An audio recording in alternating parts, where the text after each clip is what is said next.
Fala, benditos e benditas, tudo bem com vocês? Vamos para mais uma aula do nosso curso de Matemática Básica. O assunto dessa aula é quadriláteros e áreas de figuras planas, pessoal.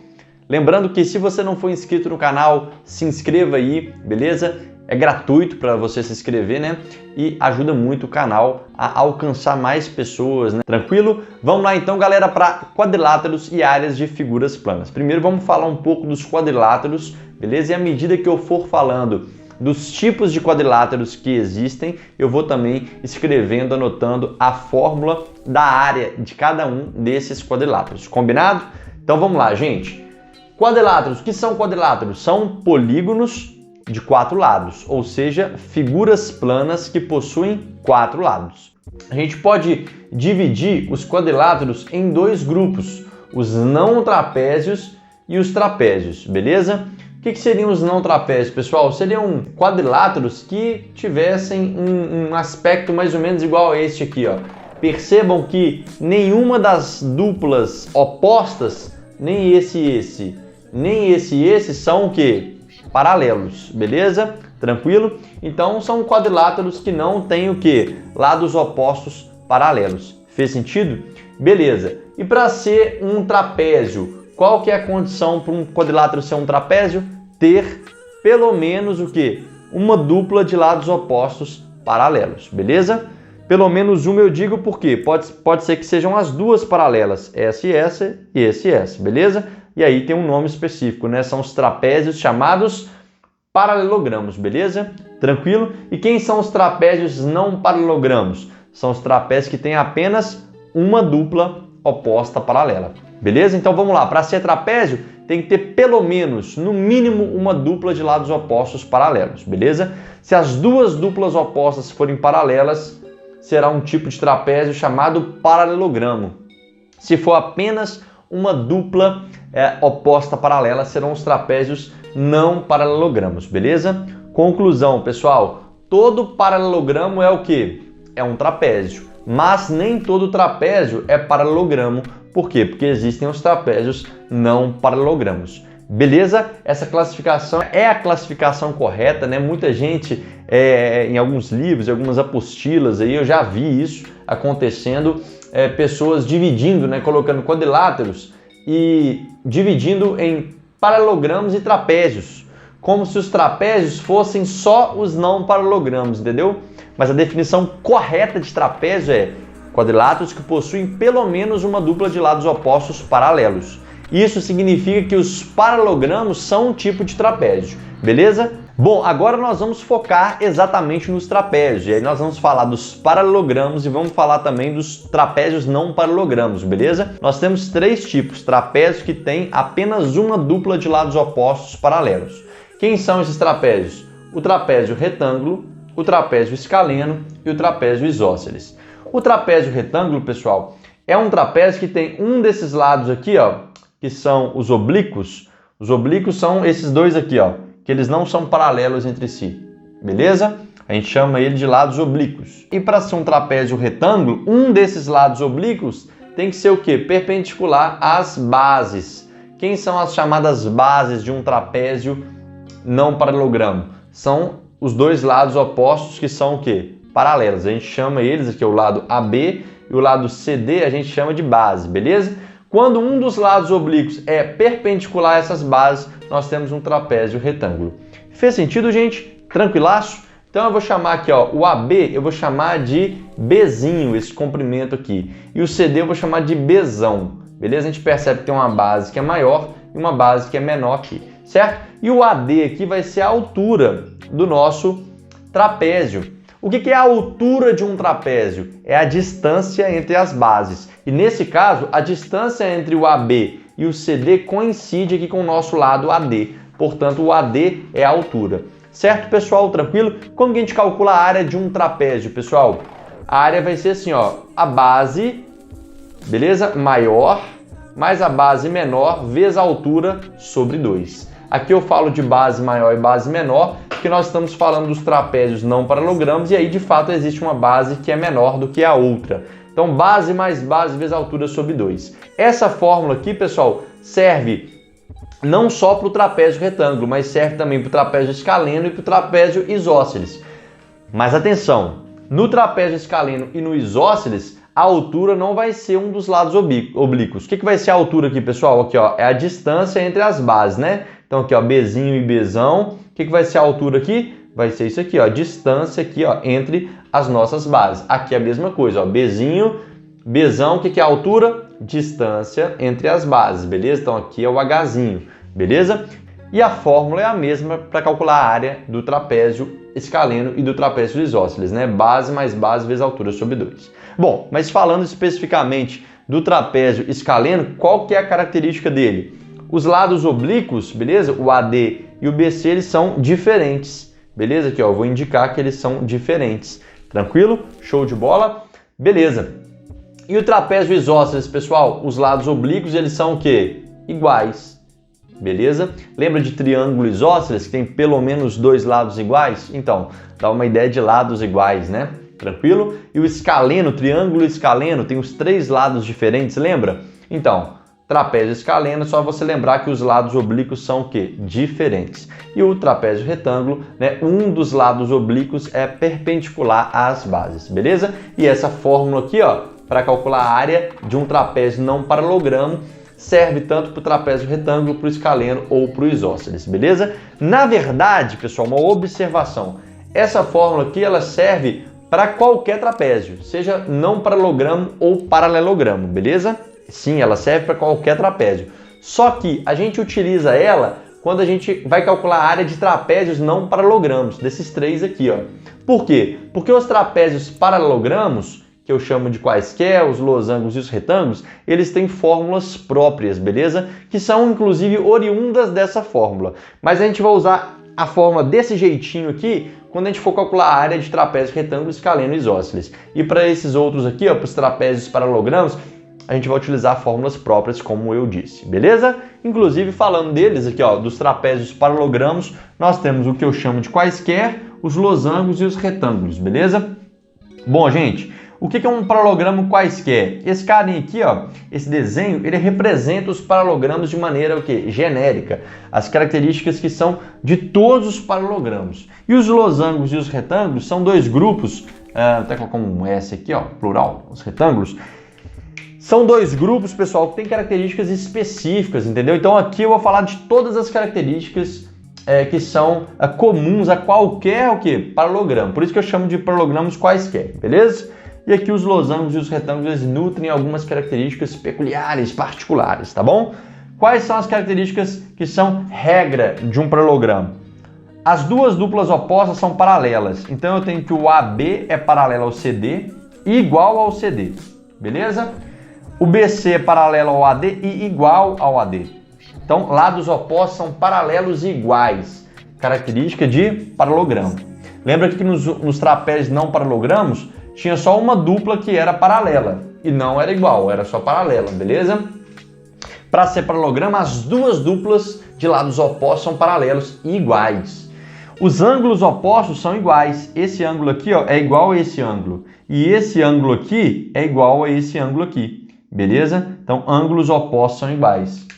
Outra característica importante, os ângulos consecutivos, eles são suplementares, ou seja, a soma deles é 180 graus. Quem são esses ângulos consecutivos? Ó, eu vou chamar esse carinha aqui de θ e esse também é θ, porque os ângulos opostos são iguais. Esse é alfa, então esse também é alfa. Os consecutivos são aqui, ó, o θ e o alfa, tá vendo aqui, ó, um logo após o outro. Os consecutivos, eles são suplementares, beleza? A soma deles é 180 graus, tá bom? Isso acontece porque, gente, se nós prolongarmos aqui esses lados, olha, prolongando esses lados aqui, nós teremos 2 retas paralelas cortadas por uma transversal. Nós vimos aqui no vídeo de Fundamentos de Geometria Plana, beleza? Inclusive você pode ver esse vídeo aqui, eu vou deixar o link aqui para vocês acessarem aqui no card, beleza? Fundamentos de Geometria Plana. 2 retas paralelas cortadas por uma transversal. Esse ângulo e esse ângulo aqui são os chamados colaterais internos. E os colaterais internos são suplementares. A soma deles é o quê? 180 graus. Então, característica de paralelogramo, né? Os ângulos consecutivos são suplementares. Mas uma observação legal, olha aqui. essa regrinha, essa característica aqui, ó, dos ângulos consecutivos serem suplementares, ela vale para qualquer o quê? Para qualquer trapézio, não necessariamente para os trapézios paralogramos. Esse ângulo aqui, ó, beleza? Vou chamar ele de θ, esse aqui eu vou chamar de alfa, tá vendo? Aqui, ó, prolongou, eles também são o quê? Colaterais internos e a soma também é 180. Então essa regra especificamente dos ângulos consecutivos serem suplementares vale para qualquer trapézio, independente se o trapézio é não paralogramo ou se ele é paralogramo, beleza? O que nós vimos aqui que é especificamente dos paralogramos, por enquanto, é o quê? Que os ângulos opostos são iguais e que o quê? Os lados opostos são paralelos e iguais. Beleza, gente? Uma outra característica legal aqui dos paralogramos é que suas diagonais elas se cortam no ponto médio. Então esse ponto aqui, ó, ele divide essa diagonal ao meio e também divide o quê? Essa diagonal aqui ao meio. Então o ponto de encontro das diagonais, ele é ponto médio das diagonais. Fez sentido, gente? Bom, e os losangos? O que os losangos têm de especial para eles serem chamados, né, de um nome específico? Eles têm todos os lados iguais. Então, um paralogramo, ou seja, vai ter todas as características que eu falei aqui dos paralogramos, mas eles têm todos os lados iguais, beleza? Se esse lado vale L, esse também vale L, esse também vale L, esse também vale L, beleza? Show de bola, gente? Agora, uma característica importante aqui dos losangos também, as suas diagonais, eu vou chamar essa aqui de Dzão e essa aqui de Dzinho, beleza? As diagonais, né? Aqui, ó, A, B, C, D. As diagonais são AC e BD, beleza? BD eu chamei de Dzão e AC eu chamei de Dzinho, beleza? Essas diagonais são perpendiculares. Elas não só se cortam no ponto médio, mas também se cortam fazendo 90 graus. Isso é uma característica específica dos losangos, beleza? Show de bola? Gente, eu chamei aqui de Dzão e Dzinho, dando a entender que essa diagonal é maior do que essa aqui, mas isso nem sempre acontece, tá? Nós vamos ver aqui nessa observação que o quadrado, que tem todos os lados iguais, só que também tem todos os ângulos internos iguais, ele tem diagonais que são perpendiculares, mas diagonais que são iguais, beleza? Nós vamos falar daqui a pouquinho. O quadrado, por ser um paralelogramo com todos os lados iguais, o quadrado ele é um losango. Só que por também ter os ângulos internos iguais, ele não vai ter as diagonais com tamanhos diferentes. Então essa ideia de diagonal maior e diagonal menor só vale para os losangos que não são o quadrado, que não são quadrados, beleza? Show de bola? Tranquilo, gente. Se nós pegarmos um losango, o que é o losango? Paralelogramo que tem todos os lados iguais. Essa é a obrigação característica que tem que ter um paralelogramo para ele ser um losango, ter todos os lados iguais. Não tem a obrigatoriedade de ter os ângulos iguais, beleza? Tem que ter os lados todos iguais. Área de um losango, pessoal, diagonal maior vezes diagonal menor sobre 2. Eu frisei, né, que essa ideia de diagonal maior e menor, ela é especificamente para losangos que não são quadrados, beleza? Show de bola? Gente, e se eu pegar um paralelogramo quaisquer desse aqui, como que eu calculo a área dele? Vai ser o seguinte, pessoal, olha, a distância aqui, ó, entre as bases, a gente chama de altura, beleza? E uma dessas bases a gente chama de base Bzinho. A área vai ser o quê? Base vezes altura. Se for um paralelogramo, é só você aqui, ó, traçar essa altura, né? Que é a distância entre as bases, fazendo 90 graus aqui, ó. A base eu chamei de Bzinho, a área vai ser base vezes altura. Beleza? Show de bola? Eu disse para vocês que essa fórmula, ela sai dessa, eu falei anteriormente, né? Porque, olha para vocês verem, aqui no caso, ó, B e B, as bases são iguais, beleza? Se eu jogar nessa fórmula aqui, ó, vai ficar assim, ó, base mais base vezes altura sobre 2. Aqui, ó, vai ficar 2Bzinho vezes H sobre 2. Cortou, cortou, olha lá, base vezes altura. Fez sentido? Por isso que essa fórmula aqui, ela serve para qualquer trapézio, sendo paralelogramo ou não paralelogramo. Mas a gente costuma usar ela nesse formato para os trapézios não paralelogramos, já que os trapézios paralelogramos a gente tem o quê? Fórmulas próprias, específicas para cada um.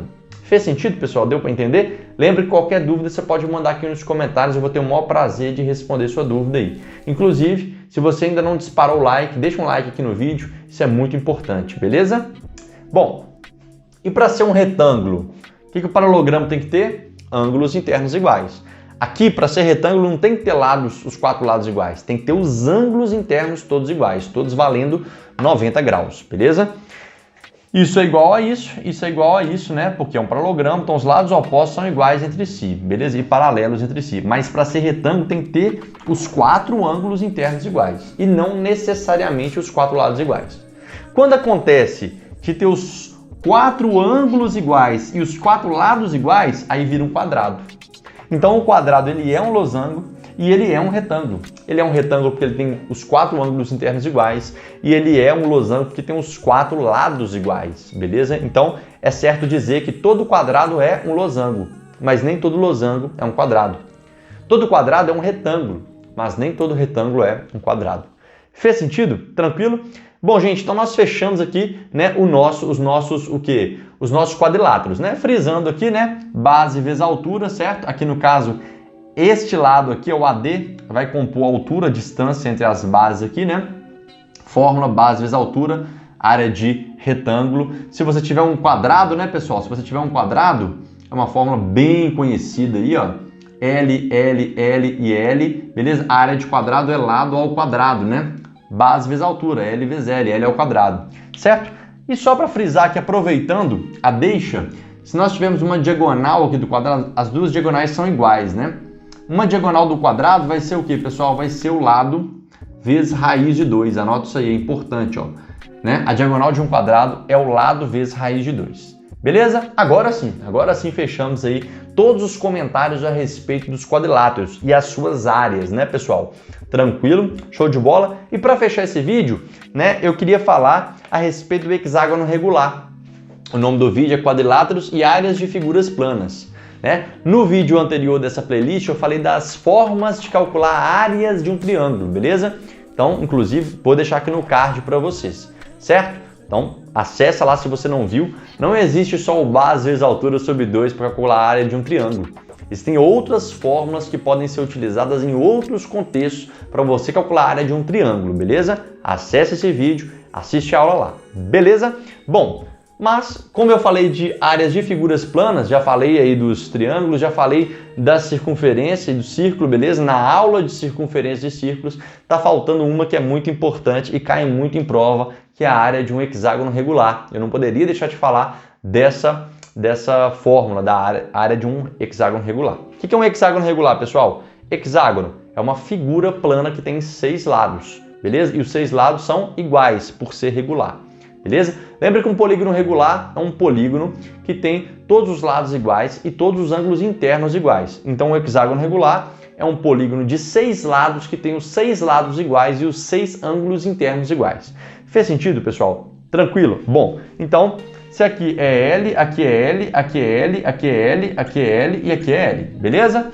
O interessante é que o hexágono ele pode ser dividido em 6 triângulos equiláteros. Então, isso aqui também é L, aqui também é L, aqui também é L, L, L, L, beleza?